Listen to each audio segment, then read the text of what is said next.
So as a communicator, you're definitely You don't always tell the others what's going on. Remember I told you feel it? you feel, yes, you feel what they feel, and they feel what you feel. Mm-hmm. And so you don't always address it, because one of the things that you may feel like, if they're saying that they are a guest, if our military is saying, well, this is one of our guests, they're not treating that entity as a guest. And what's happening is that you are feeling what that entity is feeling. uh-huh. And one situation, I even helped one of them escape, and that right there was not telling them everything that was being said. I'm curious what went on when you dealt with that. Was it, first of all, what kind of an entity was it? And I understand that they're being held prisoner, but how was it that you were able, and in fact, Dan Bursch talks about the same thing. Well, I don't know whether it was a Stargate or what, but in order, on the inside where we had this entity, if we were to, and there's a tape that talks about this, which gives a whole lot more detail, but we went ahead, and if they were to try to extract this entity from inside where we were at, then there'd have been people killed. And this entity would not accept that. And you could feel what was going, you could feel what it felt. That's the best way to put it. And I'm trying to tell this without going into any real certain details. But I convinced the person that I always called the Colonel, and all throughout that's what I was calling. We went ahead and I said, you know, he needs to show me something, but everybody has to be cleared from here. It's just got to be me and him. And everybody went ahead, left.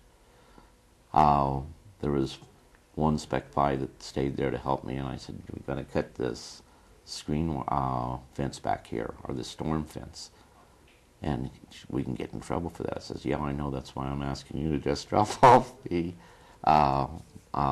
bolt cutters and then beat feet. Well, he didn't. He went ahead and he cut the wires for me, and we got the entity outside. By the time they found out that we had the entity outside the perimeter, they went ahead and was very upset. And now they were even to the point where they even tried to shoot the entity, but the entity was now in a position where it was a bright, bright, bright light that came down, and I didn't even get to see the craft. And maybe it was because I just wasn't looking. But all of a sudden, this entity was there, then it wasn't. Mm. Then, of course, the guy I always called the Colonel, he went ahead and told me, well, I could be court-martialed, then, well, we're going to overlook it this time, but don't let that happen again.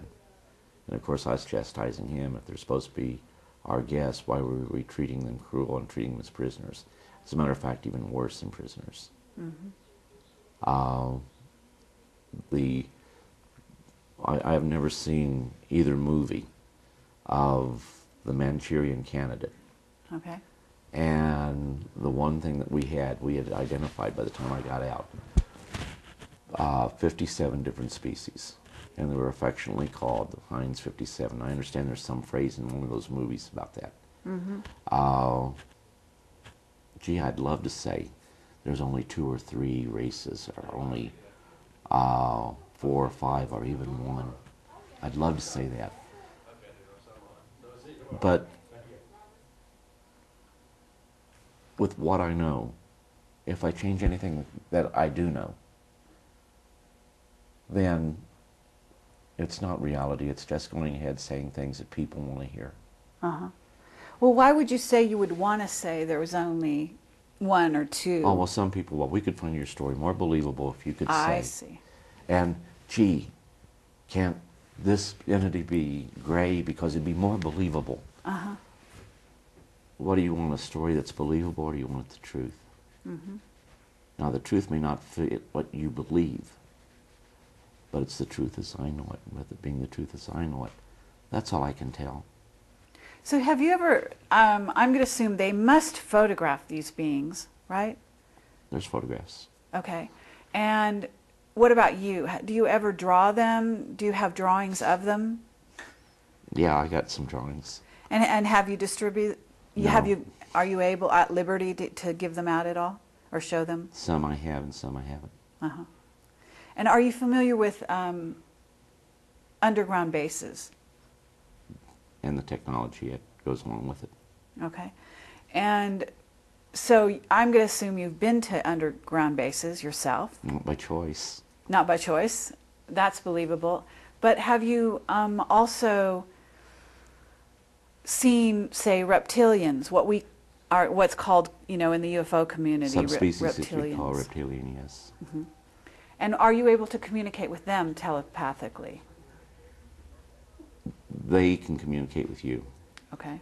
It's hard to explain. You can't keep secrets. Sure. And the other thing I'd remind everyone is the program is geared and set up to where you only know what you have a need to know. And a lot of times you know more than what you're supposed to know. Mm-hmm. But you don't know everything. Sure. And I reiterate, anybody that tells you that they know everything is a liar. It's not true. Do you have any special alien friends that have remained with you throughout, that are with you today, communicating? I mentioned one. I'm sorry? I mentioned one. One. Okay, that would be Corona? Correct. Okay. And Corona is, do you know what planet he's from? Mm-mm. You don't? Okay. I know it's about 100 light years away from here because I always use that as an example. Okay. Real time, from the time they leave, and there's a little nice thing about that, from the time they leave their home planet, which is in a star system about 100 light years from planet Earth, in real-time travel, it's an hour and 40 minutes. That's from marvelous. the time they leave and arrive here. What kind of craft do they use? Do they teleport through space, or do they actually take a craft? Because not all of them. No, it's a craft. If it's a craft. Yeah, they're really traveling. Okay. But it's through a traversable, what we call a traversable wormhole. Uh-huh. Now, have you ever gone with them?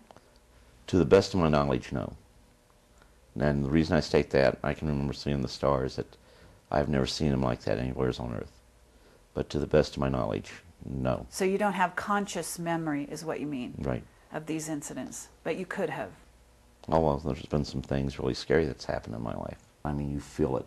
You actually feel the fear before you actually see the entity. Mm-hmm. And so a person like you, we would think that you would not be afraid because you are so conscious of your interaction with these beings that I'm surprised to hear you say that you're actually afraid. Are you afraid to this day, or are you talking when I have past these tense? incidences happen, yeah, you still have that fear. I mean, that fear's there. Okay. Even more so because you can feel the fear they have. Okay. We're a very dangerous species. Sure. So you better believe if they fall into our hands, there is that fear. Okay. So, and this is part of the reason why I'm going to assume they approach you as a communicator or interfacer, as you call it, right? Well, they're very concerned about our well-being. Mm-hmm. And a lot of people say that can't be so. Yeah, they are. We've done terrible things to ourselves.